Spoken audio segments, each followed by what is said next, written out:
data from PwC, you see exactly where the industry is winning and where it's stalling, either from an AI perspective or not. I think as a whole, industry as a whole for asset management, that's where the struggle is, and it's really ripe for some real disruption. And then it takes being thoughtful about how to redesign that plumbing, because when I go out and I talk to our clients, their data exists everywhere. It exists in legacy ERPs, CRMs, SharePoints, emails, everywhere. Excel. Yeah. It's all over the place. Yeah. So then being able to just plug in a technology tool is not an answer, right? So being thoughtful about, well, how do I unlock my data out of there so that the models can actually use it and be successful for whatever I'm trying to solve is the first step. And it's really an impediment for a lot of asset managers because there's so much deferred maintenance in this area, and the tech stack across the industry is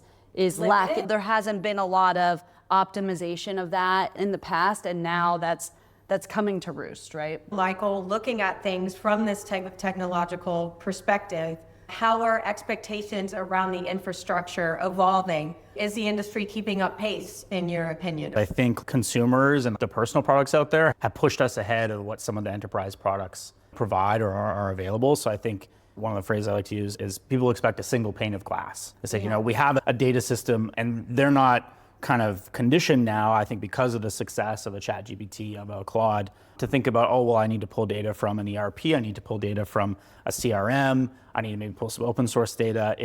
This is my one kind of hub. I'm in a chat interface. I want to get the synthesized answer back.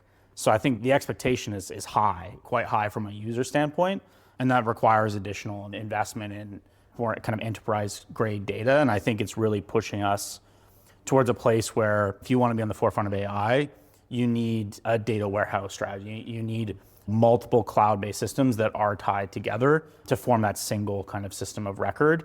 And if you kind of don't onboard some of those sources, it becomes challenging to then incorporate it into any sort of AI-powered analysis that you're doing. And I would say too, then when people are when they get beyond that phase and they're trying to operationalize use cases at scale, what separates the leaders from the losers in this situation is those that are really thinking about what is the business problem I'm trying to solve, and not like, I'm just trying to infuse AI into everything. But they're not necessarily stepping back and thinking about, what's the problem I'm trying to solve for?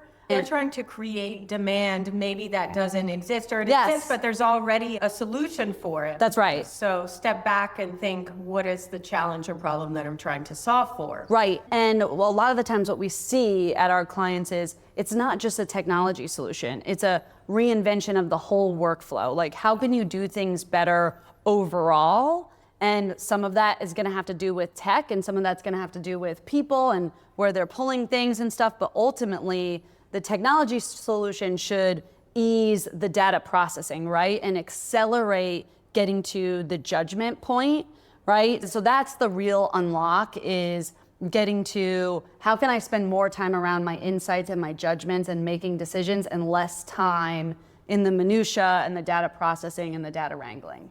What are your thoughts on the future of the asset management industry implementing this? Yeah, so I really think there's kind of two things. If we go down this kind of continued path of growth, one, I think we're going to see like IC committees kind of across the board incorporate AI formally into their process. And I think we'll see the equivalent of a kind of a digital IC committee member who can, in some ways, hopefully be adversarial to the committee, provide a countermanding point of view, and help kind of really like pressure test investment theses. And then I think we're going to see some firms opting to self-host models and partially come off the cloud, specifically at the inference layer, the LLM layer, because I think we're in a phase of heavy subsidization right now. As the usage grows, the demand gets higher. I think the economics for now, purchasing some hardware and running that final level of inference on your own, I think that business case is going to become much more strong. I think if we look 3 to 5 years out, I think where we'll feel the biggest difference is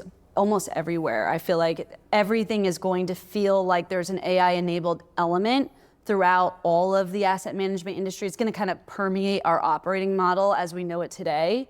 And I think it'll do so in a good way, right? It'll take out kind of that extra time around data processing, data formatting, and it's going to allow our workforce to spend more time on the value add activities versus spending time in the minutia of things. And I think that what that's going to feel like 3 to 5 years from now is, oh geez, what was I doing 3 to 5 years before? How could I have been doing all of these things without AI as a part of my process?